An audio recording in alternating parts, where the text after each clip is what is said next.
Disposées en rang, comme figées par le temps, ces statues sont des répliques des soldats de la célèbre armée de terre cuite de Qin, le premier empereur de Chine. Elles s'exposent à Guéret-en-Vexin dans le Val d'Oise. Les originaux de ces statues veillent, depuis plus de 2000 ans, sur le mausolée de l'empereur qui unifia et donna son nom à la Chine. C'est près de 8000 soldats estimés par les archéologues, avec du coup une main-d'œuvre appliquée à ce travail qui est considérable. On estime à près de 700 000 hommes sur ce chantier. Il faut imaginer des ateliers de fabrication. Alors un atelier de fabrication pour fabriquer quelques poteries, ça existe. Pour fabriquer des hommes grandeur nature en terre cuite, c'est autre chose.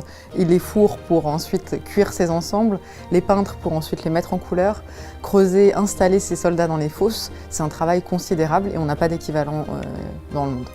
Obsédé par la mort, superstitieux, l'empereur se fait bâtir cette armée pour l'accompagner dans l'au-delà. Soldats, chevaux, chars et véritables armes furent produits et enfouis dans des fosses aux environs de -210 avant Jésus-Christ. Ce n'est qu'en 1974 qu'elle est mise au jour par 2 paysans chinois, alors qu'ils creusaient un puits à quelques kilomètres de la ville de Xi'an, ancienne capitale du pays.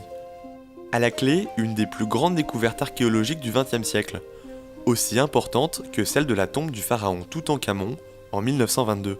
C'est l'Égypte qui centralise en fait toute l'attention des visiteurs et on a assez peu d'intérêt sur l'ensemble du reste de l'archéologie au monde, et y compris la Chine, alors qu'on a des vestiges aussi importants que ce qu'on a en Égypte ancienne. À côté des répliques des statues de terre cuite, des jeux éducatifs sont également proposés. L'exposition Xi'an, trésor de la Chine impériale est visible au musée archéologique du Val d'Oise jusqu'au 16 septembre 2018.